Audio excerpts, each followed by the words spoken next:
ನಮಸ್ತೆ ಸ್ನೇಹಿತರೆ, ಸುಮಾರು 13 ವರ್ಷಗಳ ಕಾಲ ಒಂದು ಸಾಲ್ವ್ ಆಗದಂತ ಕೇಸ್ನ ಬಗ್ಗೆ 39.8 ನಿಮಿಷಗಳ ಒಂದು ವಿಡಿಯೋ ಬಹಳ ಸೆನ್ಸೇಷನ್ ಆಗಿ ಕನ್ನಡ ಯೂಟ್ಯೂಬ್ ಹಿಸ್ಟ್ರಿಯಲ್ಲಿಯೇ ಬಹಳ ಜನರಿಂದ ರೆಸ್ಪಾನ್ಸ್ ಸಿಗುತ್ತೆ ಮತ್ತೆ ತುಂಬಾ ಫೇಮಸ್ ಆಗುತ್ತೆ ಅಂತ ಯಾರು ಊಹಿಸಿರ್ಲಿಲ್ಲ.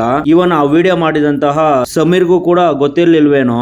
ಆ ವಿಡಿಯೋ ನೋಡಿದಂತ ನನಗಂತೂ ತುಂಬಾ ಶಾಕಿಂಗ್ ಅನುಭವ ಅಂತೂ ಆಯ್ತು. ಆ ವಿಡಿಯೋದಲ್ಲಿನ ಕಂಟೆಂಟ್ ಅನ್ನು ಕಾರ್ಯರೂಪಕ್ಕೆ ತಂದಂತಹ ವಿಧಾನ, ಆ ವಿಡಿಯೋದಲ್ಲಿ ಇರುವಂತಹ AI ವಿಜುವಲ್ಸ್ ವಿಡಿಯೋ, ಅವ್ರು ಕಲೆಕ್ಟ್ ಮಾಡಿರುವಂತಹ ಡಾಕ್ಯುಮೆಂಟ್ರಿ ಮತ್ತೆ ಆ ಘಟನೆ ಬಗ್ಗೆ ನಡೆದಂತಹ ಸವಿವರವನ್ನ ಸಿನಿಮಾದ ರೀತಿಯಲ್ಲಿ ತೋರಿಸಿರುವಂತಹ ರೀತಿ ನೋಡುಗರಿಗೆ ತುಂಬಾ ಇಷ್ಟ ಆಗಿರ್ಬೋದು.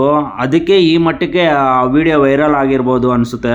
ಏನೇ ಆಗಿರ್ಲಿ, ಒಂದು ಹೆಣ್ಮಗುವನ್ನ ಹೀನಾಯವಾಗಿ ರೇಪ್ ಮಾಡಿ ಕ್ರೂರವಾಗಿ ಕೊಂದು ತನ್ನ ಮರ್ಮಾಂಗಕ್ಕೆ 6 ಇಂಚಿನಷ್ಟು ಮಣ್ಣು ತುಂಬಿ ಕೇಸನ್ನ ಮುಚ್ಚಾಕೋದಕ್ಕೆ ಸಾಕ್ಷಿಗಳನ್ನ ನಾಶ ಮಾಡಿ ಸಂತೋಷ್ ಎಂಬ ಒಬ್ಬ ಅಮಾಯಕನನ್ನ ಕೊಲೆಗಾರನಾಗಿ ಬಿಂಬಿಸಿ ನಿಜವಾದ ಕೊಲೆಗಾರನ ರಕ್ಷಿಸಲು ಪೊಲೀಸರೇ ಇಂತಹ ಕೃತ್ಯವನ್ನ ಎಸಗಿದ್ದಾರೆ ಅಂತ ನಮಗೆ ಆ ವಿಡಿಯೋವನ್ನ ನೋಡಿದ್ರೆ ಗೊತ್ತಾಗುತ್ತೆ.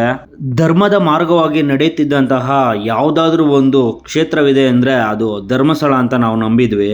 ದೇಶದಾದ್ಯಂತ ಕೋಟ್ಯಾಂತರ ಭಕ್ತಾದಿಗಳನ್ನು ಒಳಗೊಂಡಿರುವ ಶ್ರೀ ಕ್ಷೇತ್ರ ಧರ್ಮಸ್ಥಳ ತನ್ನದೇ ಆದ ಪಾವಿತ್ರ್ಯತೆಯನ್ನ ಹೊಂದಿದೆ. ಧಾರ್ಮಿಕವಾಗಿ ಬಹಳ ಹೆಸರುವಾಸಿಯಾಗಿರುವಂತಹ ಈ ಕ್ಷೇತ್ರ ಅಧರ್ಮದಲ್ಲಿ ನಡೀತಿದೆಯಾ ಅಂತ ನಮ್ಗೆ ಸಂಶಯ ಹುಟ್ಟುವಂತಹ ಒಂದು ಸನ್ನಿವೇಶನು ಆ ವಿಡಿಯೋದಲ್ಲಿ ನಾವು ಕಾಣಬಹುದು. ಆದ್ರೆ ಯಾವುದೋ ವ್ಯಕ್ತಿಗಳು ಮಾಡಿರುವಂತಹ ತಪ್ಪುಗಳಿಗೆ ಇಡೀ ಕ್ಷೇತ್ರವನ್ನ ಹೀಯಾಳಿಸುವುದು ತಪ್ಪು. ಸಾಕ್ಷಿಗಳೇ ಇಲ್ಲದಂತಹ ಸೌಜನ್ಯಳ ಕೇಸ್ಗೆ ದೇವರು ಒಬ್ಬನೇ ನ್ಯಾಯ ದೊರಕಿಸ್ಕೊಡ್ಬೇಕು. ದೇವರಿದ್ದಾನೆ ಎಂಬುದಕ್ಕೆ ಸಾಕ್ಷಿಯೇ ತಂಗಿ ಸೌಜನ್ಯಳ ಕೇಸು ಪದೇ ಪದೇ ಬೆಳಕಿಗೆ ಬರ್ತಿರೋದು.